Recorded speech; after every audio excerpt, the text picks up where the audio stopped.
Welcome back to the MBK Entrepreneurship Training Program. Now, here we are. As we do each week, we go over the MBK protocol because spaced repetition is the mother of skill. What's the mother of skill? Spaced repetition. Spaced repetition is the mother of skill. You see, information is only beneficial if you can remember it. If you learn something and you can't retain it, if it's not top of mind, you can't make use of it. That's why we go over this repeatedly so that it'll be at the top of your mind. And most of you should have memorized it by now. So let us begin. What is MBK? My brother's keeper. When was it founded? In 2014. By who? Barack Obama. For what? To help young men of color transition from one life stage to another. Now, originally, the memorandum that he signed said to help young men of color overcome opportunity gaps. But this is going to be our verbatim response. What does verbatim mean? Word for word. So for what? If I say for what, you say to help young men of color transition from one life stage to another. Now, as we walk through this, what we want to do is review what we've done each week so that we can keep that top of mind. Top of mind.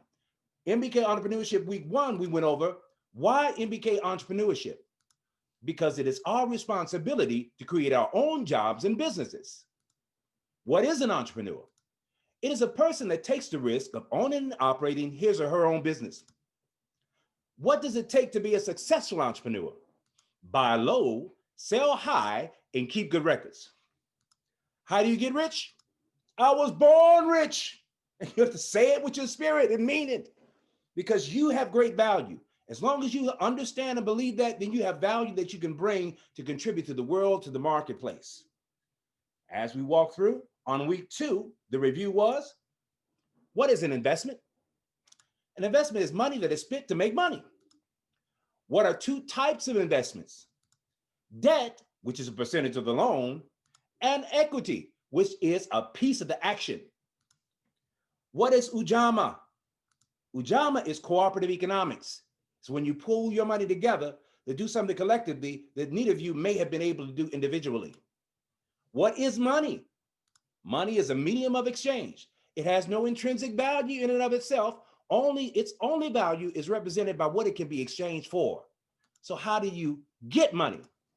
By communicating your value. Remember, we start with value. Now, this process is teach you how to communicate your value so that you can get paid. In week 3, let us review. How do you calculate your profit?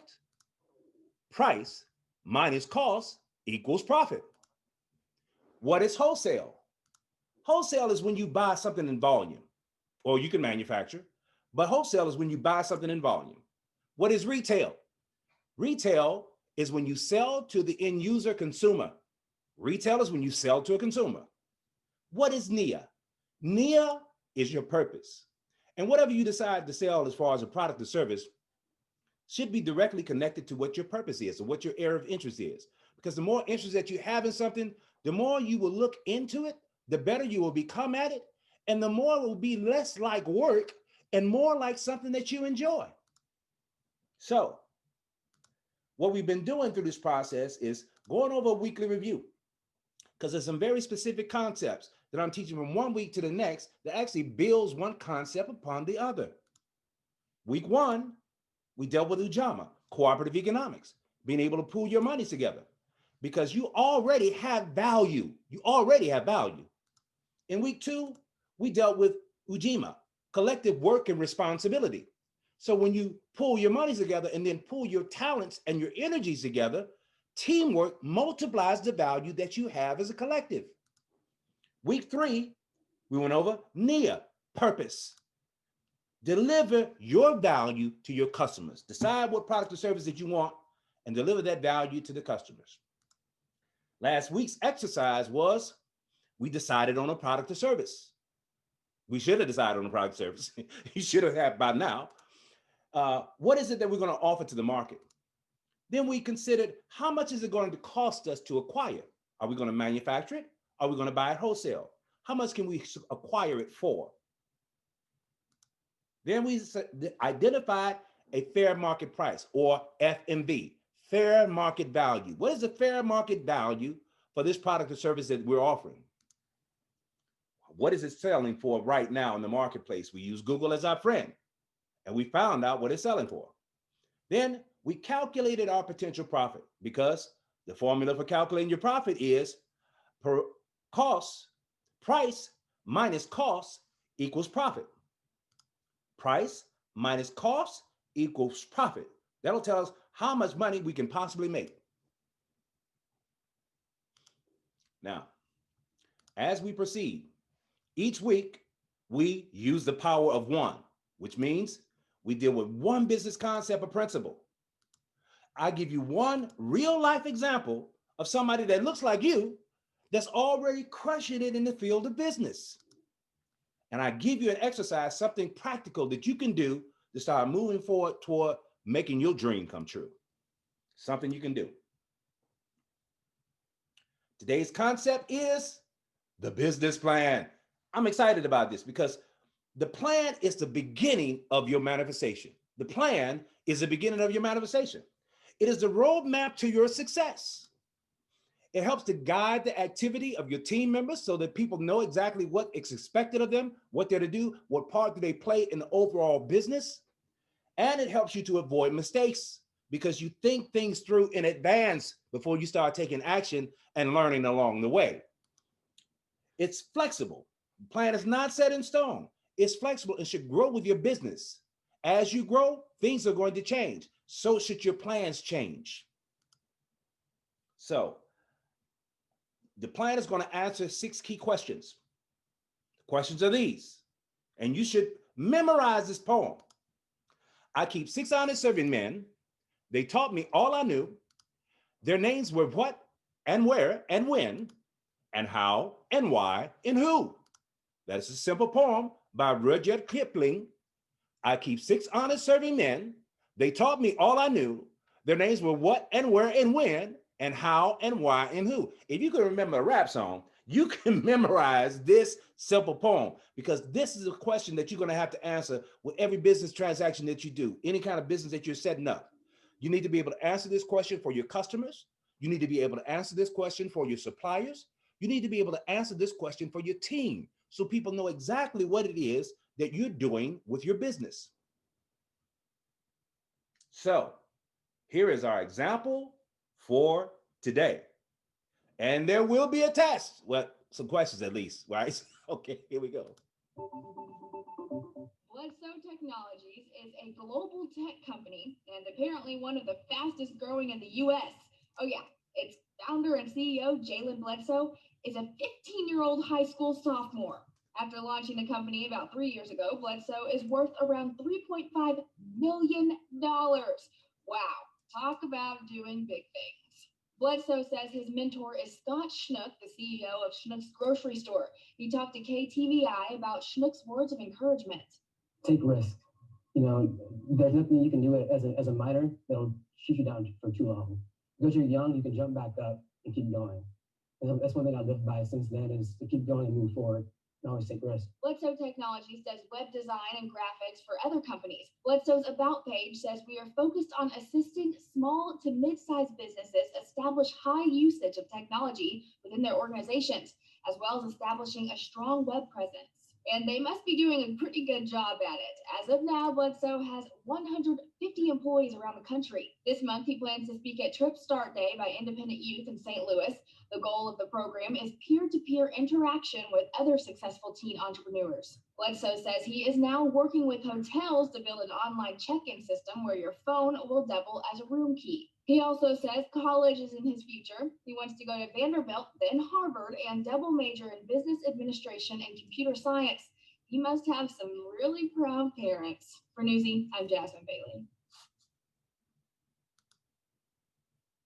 Wow. What did you learn? What did you learn? Jalen Bledsoe is off the chain. I think he's about 18 now. When that was recorded, he was 15. But what did he do? What did he do? Think about it for a moment. What did he do? He owns a technology company. He provides technology services for small to mid-sized businesses. What advantage did he have? He may have had several advantages, but one key advantage he had is that he had a mentor. He had somebody to teach him who was already successful in business that taught him some of the things that he needed to think about and the way they need to behave in order for him to become successful, which was take risk. Be willing to take a risk. An entrepreneur is a person that takes the risk of owning and operating his or her own business. Now, every risk that you take or every venture that you launch may not be immediately successful, but the quicker you learn, the quicker you can adjust to do something that is more successful. So he had an advantage. He had a mentor. What problem did he solve? Well, the problem was simple. People have technology. Everyone has access to technology. Anybody that can get on the internet. Most people have computers in their company, but his problem that he solves, he helped people, his businesses, small to mid-sized businesses, make the best use, get the most use out of their technology. Not just creating a website. He did some web design, but he helped them to understand, how do I leverage this technology to make my business more efficient and more profitable? That's a big problem, which requires big payment. What was his plan? What was his plan? Well, I'm confident he had a business plan, but his plan going forward was he was planning to do a piece of technology for a hotel chain where they can use their phone as a room key. Brilliant. And he also had plans to go to college and get a degree in business administration and computer science, two of his areas of interest. So when you think about going to college, don't just go and get some random education or take some random majors. Let those majors or those classes and courses be related to what you're trying to accomplish with your business or what you have a personal interest in. Remember, Nia, what is your purpose? So this is what I want you to consider. There is a tremendous difference between an idea and an ideal.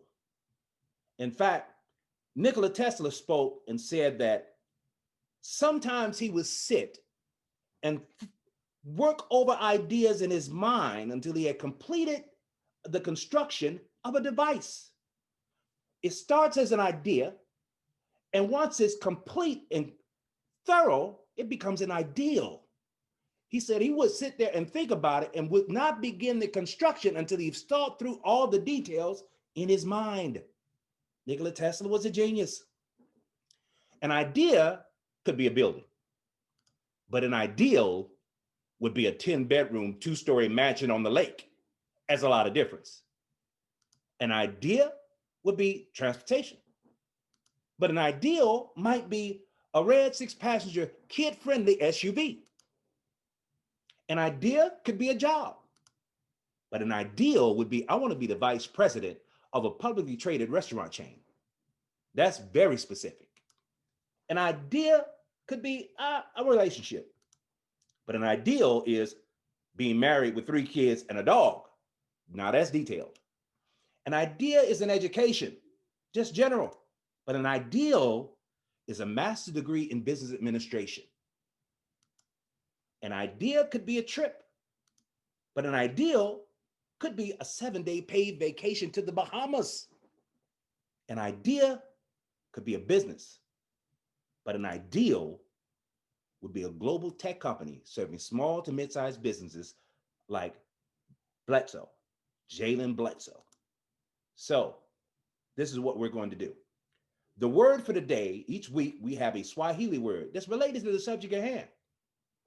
The word for the day is imani. Imani means faith.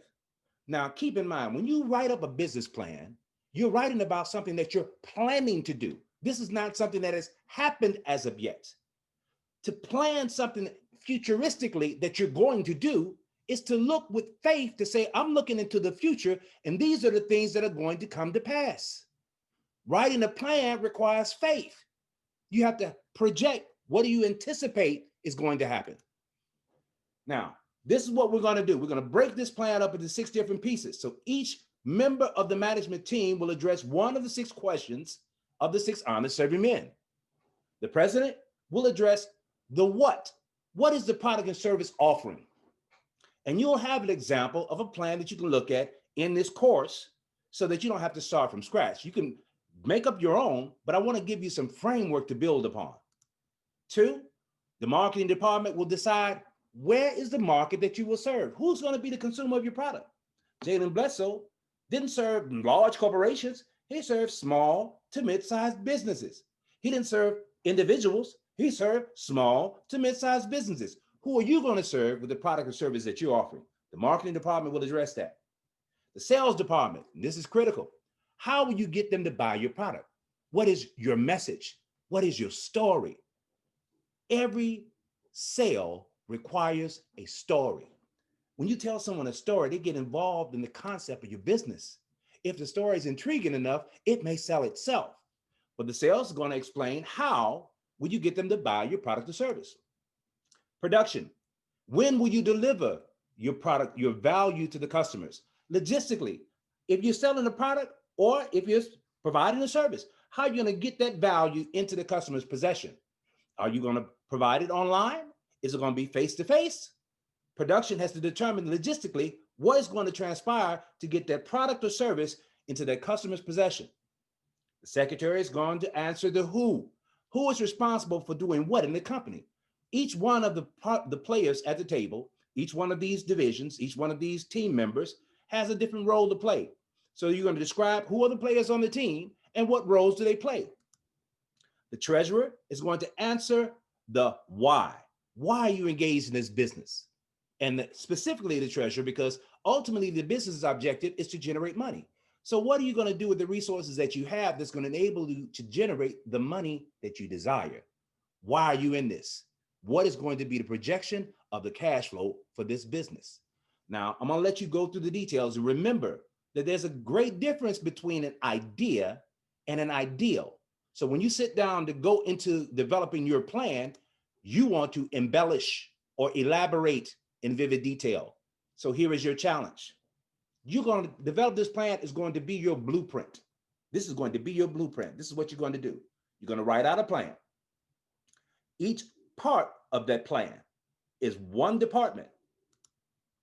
You're going to add in the details of the plan. Think it through.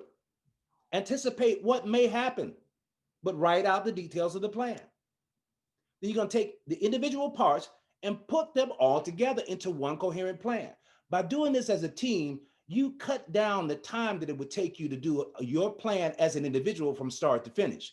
But what you learn from this process, you can use to create any business plan for any kind of business.